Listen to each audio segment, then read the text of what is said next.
অথচ আব্দুল্লাহ ইবনে মাসউদ কত দামি সাহাবী। ইমাম শামসুদ্দিন যাহাবী রাহমাতুল্লাহি আলাইহি সিয়ারু আ'লামিন নুবালা কিতাবের মধ্যে উল্লেখ করেন, মা নাযালাত আয়াতুন ফি কিতাবিল্লাহি আযযা ওয়া জাল্লা ইল্লা ওয়া আনা আ'লামু ফীমা নাযালাত ওয়া আইনা নাযালাত। ইমাম শামসুদ্দিন যাহাবী রাহমাতুল্লাহি আলাইহি বলেন, আল্লাহর রাসূলের সাহাবী হযরত আব্দুল্লাহ ইবনে মাসউদ এত দামি সাহাবী, এত দামি সাহাবী। ইমাম শামসুদ্দিন যাহাবী বলেন, আল্লাহর কোরআনের কোন আয়াত কখন কোথায় কিভাবে নাজিল হয়েছে এই সব কিছু হযরত আব্দুল্লাহ ইবনে মাসউদ মুখস্থই বলতে পারেন। এরপরে ইমাম শামসুদ্দিন যাহাবী বলেন, আউয়ালু মান জাহারা বিল কুরআনি বিমাক্কাতা বা'দা রাসূলিল্লাহি সাল্লাল্লাহু আলাইহি ওয়াসাল্লাম আব্দুল্লাহ ইবনে মাসউদ। ইমাম শামসুদ্দিন যাহাবী বলেন, আল্লাহর কোরআন, আল্লাহর রাসূলের পরে মক্কায় সর্বপ্রথম যিনি উচ্চস্বরে কাফেরদের সামনে কোরআন তেলাওয়াত করেছেন তিনি হলেন আল্লাহর নবীর সাহাবী হযরত আব্দুল্লাহ ইবনে মাসউদ। অথচ দেখতে অনেক ছোট ছিলেন, আকৃতিগত দিক থেকে, গঠনগত দিক থেকে হযরত আব্দুল্লাহ অনেক খাটো ছিলেন।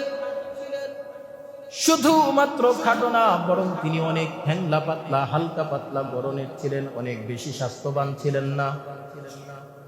মুসনাদে আহমদের 3991 নম্বর হাদিসের মধ্যে আসছে, عن علي بن أبي طالب قال أمر النبي صلى الله عليه وسلم ابن مسعود।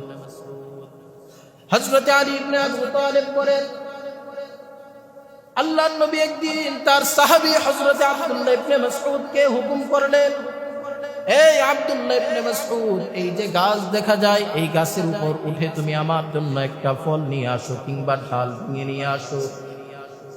ফাসআইদা আলা শাজারাতিন ইয়াতিহি মিনহা বিশাইইন। আল্লাহর রাসূলের হুকুম করতে দেরি, হযরত আব্দুল্লাহ ইবনে মাসউদ সঙ্গে সঙ্গে গাছের উপর আরোহণ করতে দেরি করেন নাই। এবার যখন হযরত আব্দুল্লাহ ইবনে মাসউদ গাছের উপর আরোহণ করলেন, ভাই আব্দুল্লাহ ইবনে মাসউদ এত বেশি চিকন ছিলেন, ফাদহিকা আসহাবুহু মিন হুমুশাতি সাকাইহি। আব্দুল্লাহ ইবনে মাসউদের পায়ের নলাগুলো ছিল অনেক চিকন চিকন। সাহাবায়ে কেরাম হযরত আব্দুল্লাহ ইবনে মাসউদের পায়ের নলা দেখে দেখে হাসাহাসি শুরু করে দিলেন। আল্লাহর রাসূল এবার বলেন, মা তাকহাকুন, কেন তোমরা হাসতেছো? আমার আব্দুল্লাহ ইবনে মাসউদের পায়ের নলা দেখে দেখে হাসতেছো, বুঝতে পেরেছি। এবার পয়গম্বর বলেন, লাসাকু আব্দুল্লাহি আসকালু ফিল মিজান ইয়াউমাল কিয়ামাতি মিন উহুদ।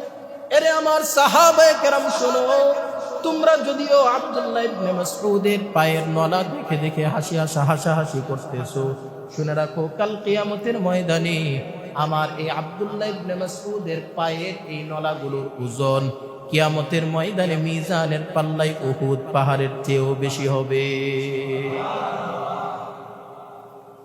এমন একজন জলিলুল কদর সাহাবী, অথচ জবানকে কি পরিমাণ নিয়ন্ত্রণ করেছেন দেখেন।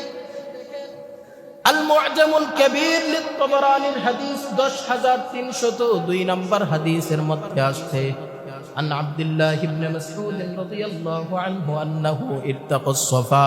হযরত আব্দুল্লাহ ইবনে মাসউদ তিনি সাফা পাহাড়ের উপর আরোহণ করতেন। মক্কায় দুইটা পাহাড় আছে, প্রসিদ্ধ পাহাড়, একটা হলো সাফা আর একটা হলো মারওয়া। হাজী সাহেবরা ভালো করে চিনে থাকবে। এই সাফা পাহাড়ের মধ্যে হযরত আব্দুল্লাহ ইবনে মাসউদ আরোহণ করতেন। হাদিসের মধ্যে আসছে, ফাখাযা বিলিসানিহি, তিনি আরোহণ করে তার জিহ্বাটা কিভাবে ধরতেন আর তিনি বলতেন, ফাকালা ইয়া লিসান কুল খায়রান তাগনাম। এর জিহ্বা, যদি তুমি সফল কাম হতে চাও, লাভবান হতে চাও, কথা বললে ভালো কথা বলো। ওয়াসকুত আন শাররিন তাসলামা মিন ক্বাবলি আন তানদাম। আর যদি তুমি সফল কাম না হতে চাও, যদি তুমি লজ্জিত হতে চাও, তাহলে তুমি মন্দ কথা বলো, তাহলে তুমি অন্যায় কথা বলো। যদি তুমি লজ্জিত না হতে চাও, তাহলে তুমি ভালো কথা বলো, নেক কথা বলতে থাকো। এরপরে তিনি বলেন, সামিআতু রাসূলুল্লাহ সাল্লাল্লাহু আলাইহি ওয়াসাল্লাম ইয়াকুল, আল্লাহর পয়গম্বরকে বলতে শুনেছি, আল্লাহর রাসূল বলেন আকসার খাতায়া ইবনি আদম ফি লিসানিহি, একজন বনি আদম তার জিন্দেগিতে সবচেয়ে বেশি গুনাহ করে তার জবানের মাধ্যমে।